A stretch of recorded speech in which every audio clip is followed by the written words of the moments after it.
put your hands together and welcome them on board.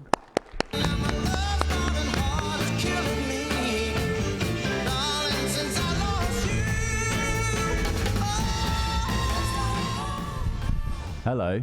Hello. How are we? Good. Fantastic. I'm Alex. This is Adam, in case pictures aren't up there. Yeah, you don't know. What we're going to talk to you today, well, we're actually going to talk to each other rather than talk to you. We'll do both. We'll do a little bit of both. Yeah, we'll do a bit of both. It's called the Oasis Effect. And just to give a quick intro, we've got a video that we'll show quickly to preface what we're going to talk about. But last year, you hopefully will have seen Berghaus run a really successful campaign with Liam Gallagher.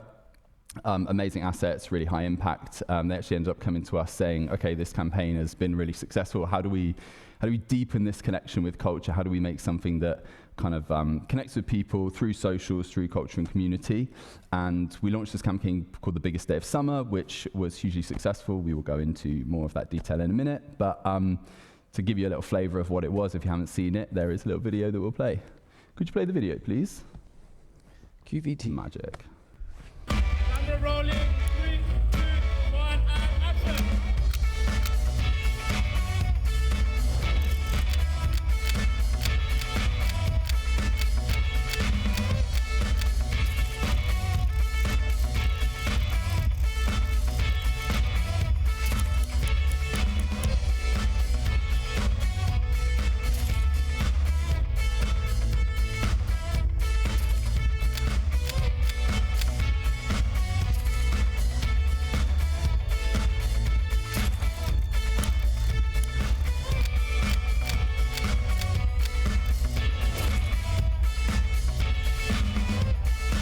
Can you get out of frame, please? Just me. Thank you very much. Too kind. Cool. So I guess first thing, we talked about this campaign being quite successful, came off the back of something else. Can we just talk a little bit about where the opportunity came from? Why did Berghaus come to us? Why did we feel that was important? And what specifically was successful about the campaign? I can't take any credit. It was before my time, so I actually have no idea why they came to you, but it worked well. I think the premise of really started in 2024 with the big Liam Gallagher partnership that we launched, which was part of our Icons campaign, which really just recognises British iconic figures that have helped shape culture. And we did quite a big moment with Liam. And then just as we were launching that campaign, Oasis announced that they were going back on tour, and so there was you should claim all the credit for that. I claim everything as I walk in. It's like this is all me. And the kind of thought process was, we have this one really iconic image of Liam wearing the Trango jacket, which he made famous in '97, and there's only a certain amount we can do with that asset, and it can only spread so far. We needed to try and find what that layer down was, and we had to try and connect it to that culture around music, basing it with Manchester because of Liam's roots, but also we tried to attach product to it as well by bringing out what we called the concert collection, which was a capsule range that was designed to, as you see it in the video, to complement that festival and kind of gig goer apparel. And there was a feeling that there was a really nice social opportunity to get behind that kind of supported the Liam moment. And that's when the guys, I assume, came to you. Yeah. I'm making it up, but that's it. Very good. Yeah, good. And I think on that point of deepening it, it was from our perspective, what was really interesting to put into it was references to the culture of the people in the community that supported Oasis, because obviously that campaign was not a direct partnership with Oasis necessarily, but what we're doing is deepening the connection to the people that are in that fandom, which felt like the next layer down from the Liam partnership. So you've been very honest and said that you came in halfway through this campaign. At the end of the campaign. At the end, when it was live. I guess a question is for me, something that's been interesting in the conversations we've had is that you came in and one of the things that you've said you gravitated towards was the video of 20-second video of Gary Flume holding the ice cream. It's quite interesting to me that the 20-second social video, which seems like quite a small asset, was so interesting for you and sparked interest and further conversations. Can you just chat a little bit why did you gravitate towards that asset? What has it inspired? What's going on in your head? There was probably two schools of thought. The first one was, in today's world where we're trying to capture the attention of a consumer through the feeds, really clever and timely and relevant creative is probably one of the hardest things to get right, and brands struggle always to try and get that right. And quite often it's a volume play. You have to just pump loads into the algorithm and hope something sticks. Yeah. So there was that side of it, and when I saw that content, as I was like immersing myself in the world of Berghaus, and I saw that pop up through TikTok, it caught my attention and it made me stop and engage, because it felt like it was fresh, it was new, it had a personality behind it. There was a point of view, there was a tone of voice to it, which I liked. It was really local, and it was this if you know, you know concept, which is the nods to Manchester, that if you knew, you knew, and if you didn't, that was okay. But there was really smart attention to detail littered throughout it, even with bears walking down the escalator. Like, it wasn't a Bez campaign, it was a campaign celebrating that kind of that last day of summer, that cultural moment. But it just happened to have the nods that really helped us connect the brand with Manchester, but also with that moment more broadly. So when I saw that, I thought there's like a real personality that's being brought out of the brand that I hadn't seen before as a consumer, that I really latched onto. And I guess, like, we're talking about this piece of content standing out. Like, you must be looking at your competitors like day in, day out, not focused on them, obviously, focused on your brand, but looking at your competitors, like, what that must be important too. Like, this must have stood out in amongst, like, has that formed any like future thinking? Yeah, definitely. What was quite interesting from just immersing myself in the world of the outdoors and apparel is a lot of brands are doing very similar things. So actually that content also stood out because it felt very different and very unique. And it's also helped to frame our thinking about the future. Because if we think there's something that's really culturally relevant about the way we showed up, all coming down from that like Liam moment, as we call it, the Liam effect, then we could dive deeper into it and understand what was the rationale behind that working, what were the triggers that we think made it happen, and why it worked so well for us as a brand. What can we learn from it, and how can we deploy it more and more in the future to make sure that we're thinking about that, the currency of attention. You know, how do we get people to stop and pay more attention to the brand in a world where it's really difficult? Yeah, and this just from like mine and the agency perspective, and I know we have to make the work, so this is maybe slightly biased, but one thing that I think is great about that piece of work that we pride ourselves in quite a bit is that it's such a great balance of product being at the front and center, but still existing within the community and emotional space. So you're playing this fine line between like very product-centered content, which most people would shy away from because it feels too advertising, but it being this perfect blend of product and acknowledgement of community, acknowledgement of emotion, and that kind of stuff. You talk a lot about showing up in the community. That feels like a massive thing, for Berghaus specifically. Is that something that you believe in? That feels bigger than social. Like, is that important to you in your vision for Berghaus? Yeah, and I've come from a social background, so I'm always looking for the role that social plays within the brand. And I'm probably quite fortunate whereby I'll always look at that first and foremost in terms of the role it plays in helping to tell the story that we want to tell, connect with the right communities. But we're also fortunate to be an outdoor brand, and our role is to try and help remove barriers for people to spend more time outside. And whether that's through the products that we sell, or whether it's just the environment that we can create, whether that's through the associations we have with the local communities, the creators we work with who are building micro communities to help get more people outside in their local areas, or even how we can be part of that in a much bigger sense. The role of community is vital. We're also in a world where we want to try and get people to spend more time outside, which does mean sometimes taking their attention away from the phone. Yeah. And so there is a balance we have to strike, which how do we tell the stories we want to tell in the format that makes sense, that allows people to have a reason to believe in us, but do it in a way that immerses them in the outdoors, which means everyone wins. It's a benefit for the consumer, it's a benefit for the brand, but the trend's showing that people are wanting to spend more time outside than ever before. So we want to try and capitalize on that trend and be that brand that removes access and remove any barriers that there might be, because we believe everyone belongs and has a role in the outdoors, whatever that is. Walking the dog, climbing a mountain, it doesn't really matter.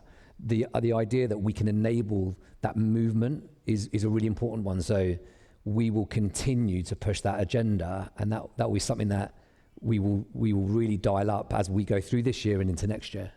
It's interesting because from my perspective, you see a lot of kind of within the marketing, social media industry, you see a lot of focus being shifted maybe to longer form content, like longer form entertainment. We were just talking outside briefly about like Netflix going into live stream content, like people focusing on longer form rather than shorter form now, which feels like an interesting balance that you're going to have to play this year, especially when social is so important in building community and connecting with people, but also balancing that with not trying to focus on capturing people's attention and maintaining people's attention, actually encouraging them to spend time outside. Yeah. Like that feels like it's going to be an interesting balance this year for you. It will be, and we're going to test more as well. I mean, I use quite often the story that Spud Bros basically attached a GoPro to their head and opened up jacket potatoes and lathered it with butter and beans and made a multi-million-pound business out of it. And it all started from the fact that they went live on TikTok and did it, and they immersed people in a world where they were fascinated by something that was really basic. And we're a brand that embodies this idea that we can go to the most amazing peaks around the world and the mountains, even in the UK when you go to the lakes and the peaks. We should be embracing that world in the same way that a very other different category has done that, the same thing, because we're looking at ways that we can engage people's attention. And the Spud Bros story and all of the knockoffs that have come since then has all started because certain brands and certain businesses have realized they go live, whatever format that means, whether it's TikTok or Netflix or YouTube, and people's attention people are drawn in to understand more, learn more, understand what that storytelling's about. And we're quite privileged in being in the outdoor category that we don't have to try too hard because we've got the beauty of nature around us.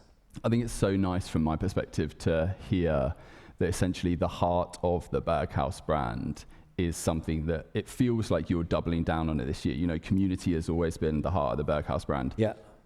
Getting outside has always been, it's literally what the products are made for. Like I said, the heart of the Berghaus brand, the North, like culture of the North, being where it was born, it feels from an outside perspective like this year is about doubling down on all the things that are so true to Berghaus, just being more true to yourself and doing more of it. Yeah, and it's totally true. And I'll give you a great example. I don't know how many people have watched The Traitors recently, the latest series. And if you know Matty, anyone? Traitors. Nods. I think enough people have watched it. Matty did a post on TikTok in October before he went into the Traitors Castle. And he was trying to set up a local walking group for the LGBT community in Edinburgh. And he realized that the culture that he wanted to embody more was about being outdoors and having a group of people that he could walk with. And his video came up on my personal feed. And I loved the energy behind his story. So I reached out to him and we connected. And we got on a call with him and he said, I just want to find a group of people that I can go walking with in Edinburgh. Wow. And we said, okay, well, we'll help you. We'll help you. We will be the brand that will share your story to see if other people in the area will join your first hike, because he was nervous about starting the hike. We said, well, we'll help you, support you, and we'll give you product. So anyone that does come on that hike with you, you can be confident to know that we'll give you a bunch of beanies, a bunch of really great waterproof jackets, and you can distribute those. And that means that your community, whoever turns up, will believe in you more because of that. Yeah. And he did the first hike and he had over 100 people turn up, which was unbelievable to think. And then 6 weeks later, open up his feed and he's got I'm in the Traitors. So well, the timing is mad. And he's now created a WhatsApp community of around 500 people who wanting to go on these hikes. And Matty is I only use Matty because people know him and it's quite a great story to know that we kind of got him there before he became famous. But these groups are starting every corner of the country. And we're meeting more people in their 20s who are doing this, small niche communities where they're building up really lovely, groups of 50 to 100 people who are going out once or twice a month to enjoy and embody the outdoors. And as a brand, you look at that and you go, my God, this is great. Selfishly, it's great because as a brand, we've now just got this brilliant network of communities we can engage with. Yeah. but it's telling you a trait, and it's telling you a kind of a movement that's happening, which is that people want to spend that time outdoors. We've got the product that we can help them feel really confident about being outdoors. And now is the fun part, where we can get to start to work with these communities and really unlock the potential behind it.